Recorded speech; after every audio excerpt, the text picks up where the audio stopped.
දැන් එතකොට මේ පෝස්ට්‍රේන් කියන්නේ මොනවද? එතකොට මේ මැටි භාජන වල නැත්තම් මේ පෝස්ට්‍රේන් වල තිබිච්ච මෝස්තර කලාව මොන වගේ දෙයක්ද? අපි බැලුවාම විවිධ මෝස්තර රටාවන් නිර්මාණය කරලා තියෙනවා. එතකොට ඒකත් මම ඉස්සලා 6 රටාවකට අපි බැලුවා. මේකෙදී අපි බැලුවාම දැන් මේ මෝස්තර වර්ග මොනවද කියලා බැලුවාම 4 වර්ගයක් මම ඒකෙදී අඳුර ගන්නවා. එතකොට විශේෂයෙන්ම සත්ත්ව මෝස්තර තියෙනවා. විශේෂයෙන්ම සත්ත්ව මෝස්තර නිර්මාණය කරලා තියෙන මේ මොසෙක් කලා කෘති යටතේ. ඒ වගේම අක්ෂර සහ ඉලක්කම්. අක්ෂර සහ ඉලක්කම් අපිට දකින්නට පුළුවන්. සහ ද්‍රව්‍යාත්මක නිර්මාණ වගේම ජ්‍යාමිතික මෝස්තර කියන 4 වර්ගය. සත්ත්ව මෝස්තර, අක්ෂර සහ ඉලක්කම්, ඒ වගේම ද්‍රව්‍යාත්මක නිර්මාණ සහ ජ්‍යාමිතික මෝස්තර කියන 4 වර්ගයේම අපිට මේකේ අධ්‍යයනය කරන්න පුළුවන්.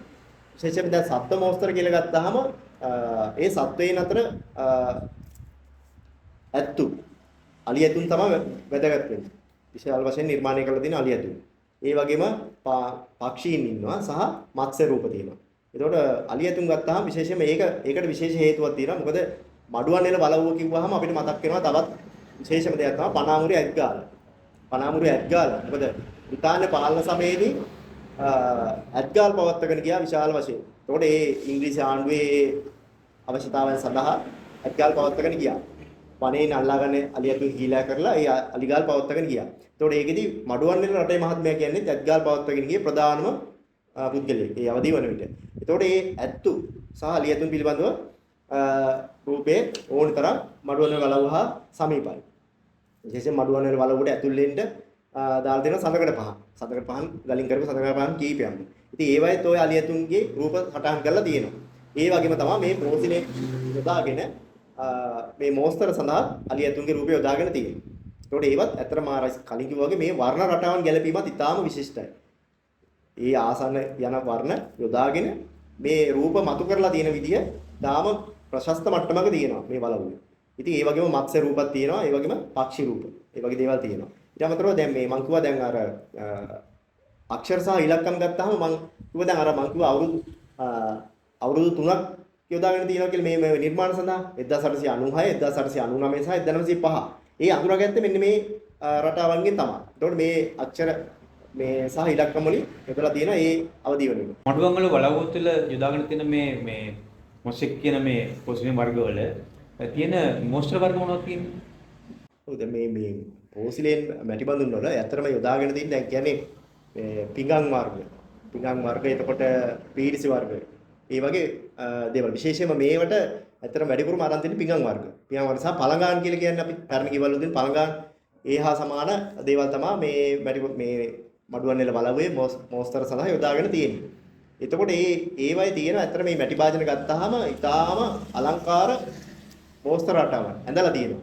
ඒතකොට ඒවා ග්ලේස් කරලා තියෙනවා. කියන්නේ ග්ලේස් කරාට පස්සේ තමයි ඒක නිමාවටපත් වෙන්නේ. නමුත් ඒ ග්ලේස් කිරීමට පෙර විවිධ මල් මෝස්තර, එතකොට සත්ත්ව මෝස්තර, මිනිසුන්ගේ මෝස්තර, එතකොට වෙනත් භූදර්ශන, ඒ වගේ දේවල් ඇත්තටම ඇඳලා තියෙනවා.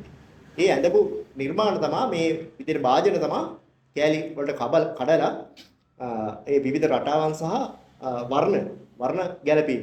තාම විශිෂ්ට විදිහට වර්ණ ගැලපීම කරලා තියෙනවා මේ වලව්වේ තියෙන මොසෙක් මෝස්තර වල. එතකොට අපිට හම්බෙන මේ පෝස්ලේන් භාජන වල තියෙන මෝස්තර පිළිබඳව මම අධ්‍යයනය කරා. ඒ අධ්‍යයනය කරාම අපිට 6 ආකාරයක මෝස්තර රටාවන් මේකෙදී අපි අඳුරා ගන්න පුළුවන් වුණා. එතකොට විශේෂයෙන්ම මම කියනවා නම් සත්ත්ව මෝස්තර. එතකොට ඊළඟට මිනිස් දර්ශන. ඊට අමතරව භූ දර්ශන සහ වෙනත් දර්ශන. ඊට අමතරව මල් මෝස්තර. ඊට පස්සේ ජ්‍යාමිතික මෝස්තර සහ සමරු මෝස්තර.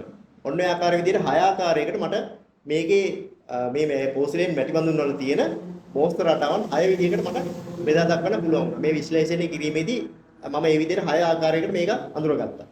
ඉතින් ඒ යටතේ තමයි එතකොට තියෙන්නේ. එතකොට ගොඩක් දුරට සත්ත්ව මෝස්තර ගත්තාම විශේෂයෙන්ම ඔය මේ චීන මැටි බඳුන් වල අපි දක්වන මකර කියන කල්පිත සත්වයා.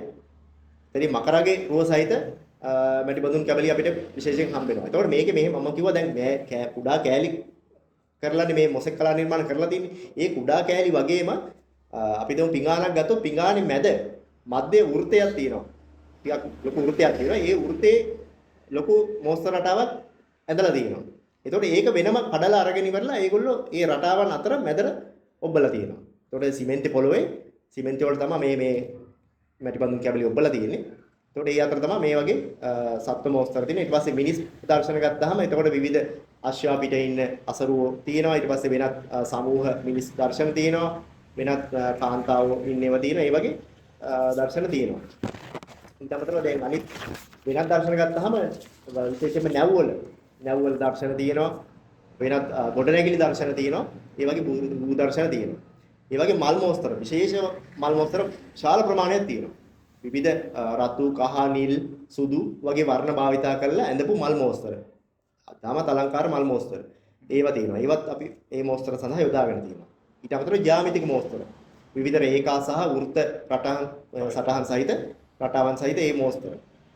සහ අනිත් වැදගත් මේක තමයි මම ඊට කල්ලොත් ප්‍රතිමාට කණයක් යොමු කරා මම කිව්වා අර සමරු නිර්මාණ කියලා ගත්තේ අර වික්ටෝරියා රජුගේ සහ 7 වන එඩ්වඩ් රජුගේ සහ බිසවගේ ඇලෙක්සැන්ඩ්‍රියා බිසව ඒ දෙදෙනාගේ සමරු ඒ කියන්නේ දැන් මෙහෙමයි දැන් උක ලංකාවට මේ අලුත් දෙයක් වුණාට දැන් එංගලන්තේ ගත්තාම මේගොල්ලෝ ජුබිලි සැමරීම සඳහා ඒ කියන්නේ රාජ්‍යත්වයටපත් වෙලා වසර 10ක් වෙන්න පුළුවන් වසර 50ක් වෙන්න පුළුවන් ඒ වගේ ඒ වර්ෂ අවුරුදු සැමරීම සඳහා ඒගොල්ලෝ විශේෂ නිර්මාණ කරනවා.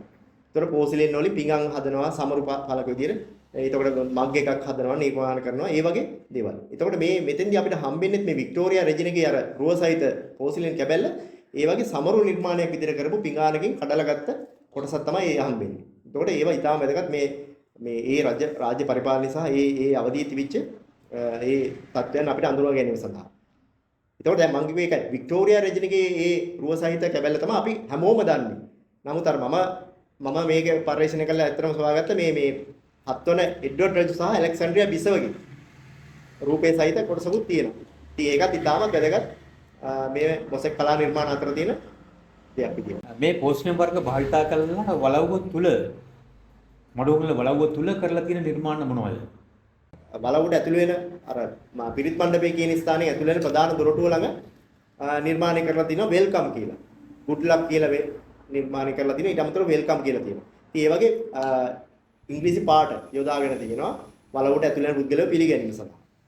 ඒ වගේම විශේෂයෙන්ම අශ්වලාඩමත් විවිධ ස්ථානවල අපිට දකින්න පුළුවන් විශාල වශයෙන් යොදාගෙන තිනවා අශ්වලාඩම. මොකද ඒ අවදි වෙන විට ප්‍රධාන වශයෙන් ගමනාගමනය සඳහා යොදාගත්ත සත්වය තමයි අශ්වයා කියන්නේ.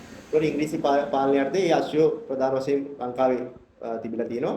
අර භාවිත කරලා තියෙනවා. එතකොට රටේ මහත්මයාත් තමන්ගේ ගමනාගමනය සඳහා අශ්වයා යොදාගෙන තියෙනවා. එතකොට මේ අශ්වයාට යොදපු අශ්වලාඩම් මේකට යොදාගෙන තියෙනවා. ඊට අමතරව විවිධ බෝතල් ඒ කියන්නේ අපි තුමු විස්කි බ්‍රැන්ඩි එහෙම නැත්නම් ෂැම්පේන් ඒ වගේ ඉංග්‍රීසි ආණ්ඩුවර්ථයේ එතුමා පරිහරණය කරපු බෝතල් ඒවා පවා නිර්මාණය කරලා තියෙනවා මේ මොසෙක් කලා නිර්මාණයර්ථයේ. ඒවා අපිට අධ්‍යයනය කරන්න පුළුවන් ඒ වලවලට ගියාන් පස්සේ. ඒ වගේම අවසාන වශයෙන් දැන් මම කිව්වා ජ්‍යාමිතික මෝස්තර. තාම ලස්සන මෝස්තර. ජ්‍යාමිතික මෝස්තර ඒ කියන්නේ අපි චිත්‍ර අඳිනවා හා සමානව. දැන් නෙළුම් මල් අපි අඳිනවා නෙළුම් මල් අතීතයේ ඉඳලා අපේ විහාර විසිතුවමල ප්‍රධාන අංගයක්.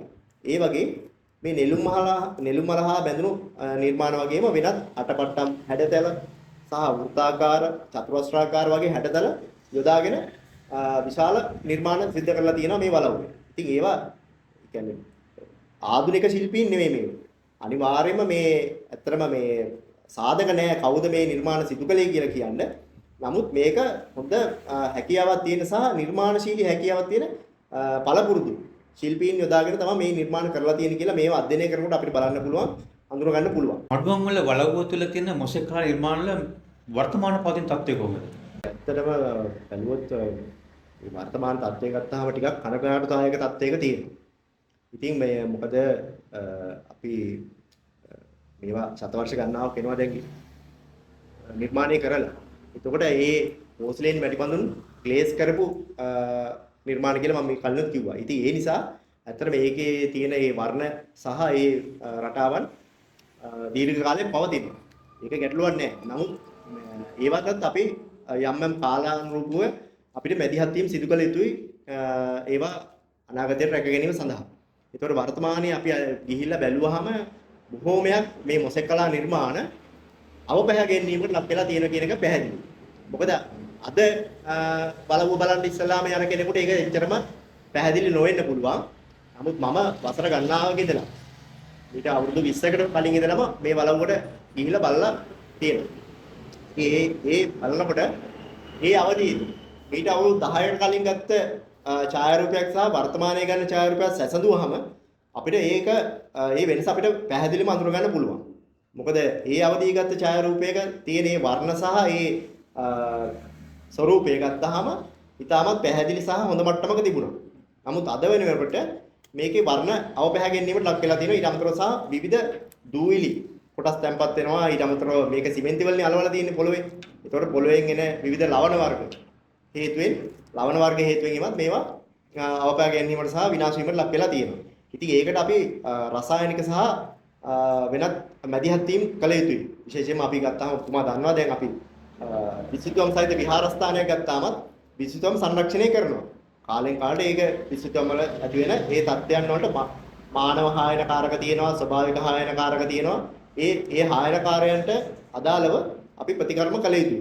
ඒ නිසා මේ මොසෙක් කලා නිර්මාණ පිළිබඳව අපි මීට වඩා දැඩි අවධානයක් යොමු කරන්න ඕනේ සහ මේට මැදිහත් වීම සිදු කළ යුතුයි. විශේෂයෙන්ම මේ මඩුවන්නෙල වලව්වේ දැන් වැඩි සංචාරක ප්‍රමාණයක් එනවනේ. එතකොට ඒ ඇවිල්ලා මේගොල්ලෝ මේ මොසෙක් කලා නිර්මාණ වලට ඇවිදිනවා. මිනිස්සු ඇවිදිනවා. ඇවිදිනකොට ඒ පායට පෑගෙන ස්ථානවලත් ඒ යම් හායනයක් සිදු වෙනවා. අපිට පේන්නේ නමුත් මේක වසර ගණනාවක් අකණ්ඩව සිදු වෙනකොට මේක යම් හායනයක් සිදු වෙනවා. ඉතින් ඒ නිසා ඒකට විකල්පයක් විදිහට ප්‍රතිකර්මයක් විදිහට පුරාවිද්‍යා දෙපාර්තමේන්තුවෙන් ඇතැම් ස්ථානවල වැටවල් යොදලා ඒවා අවම කරලා තියෙනවා. නමුත් ඊට වඩා අපි මේකට මැදිහත් වීම තවදුරටත් සිදු කළ යුතුයි සහ විශේෂ ප්‍රතිකර්ම කරන්න ඕනේ මේ පිළිබඳව අධ්‍යයනය කරලා. ඉතින් එහෙම නොවුනොත් මේ මොසෙක් කලා නිර්මාණ උරුමය අපිට අනාගතයේදී අහිමි වෙන්න ඉඩකඩ තියෙන ප්‍රමාණය වැඩි. විශේෂයෙන්ම මම කලින් කිව්වා වගේ ලංකාවේ හොඳම මොසෙක් කලා නිර්මාණ තියෙන්නේ මඩුවන්නෙල වලව්ව. ඒ ගැන විවාදයක් නැහැ. ඉතින් ඒ නිසා අපි විශේෂයෙන්ම අපි රත්නපුරේ අය විදිහටත් අපිට රැකගත යුතු උරුමයක් විදිහට අපි විශේෂයෙන්ම මේ මොසෙක් කලා නිර්මාණ මඩුවන්නෙල වලව්වේ තියෙන මොසෙක් කලා නිර්මාණ පිළිබඳව අපි මීට වඩා වැඩි අවධානයක් යොමු කළ යුතුයි කියන එක කියන්න ඕනේ. මෙසඳ අපට සහභාගී ලබා දුන්නේ මධ්‍යම සංස්කෘතික අරමුදලේ වසර 15ක කාලයක් පුරාවිද්‍යා ගවේෂකෙක් විදිහට, පුරාවිද්‍යා කැණීම් නිලධාරියෙක් විදිහට වගේම පුරාවිද්‍යා පරීක්ෂක විදිහට කටයුතු කරපු MW ඉන්දික මහත්මයා. අද ඔහු ස්වාධීන පරීක්ෂකෙක් සහ ඒ වගේම ලංකාවේ යුග ගණනාවක පවතින මූර්ති සහ චිත්‍ර පිළිබඳව ඉතාම දක්ෂ පුද්ගලයෙක්. ඔහු චිත්‍ර ශිල්පියෙක් වශයෙන් මෙවන විට ස්වාධීනව කටයුතු කරමින් තිබෙනවා. ඉතින් අපි අපේ නාලිකාව වෙනුවෙන් මේ කාරණා එල්දැක්වීම සම්බන්ධයෙන් MW ඉන්දික මහත්මයාට අපගේ ගෞරව ස්තුතිය පුදගත සිටිනවා. බොහොම ස්තුතියි.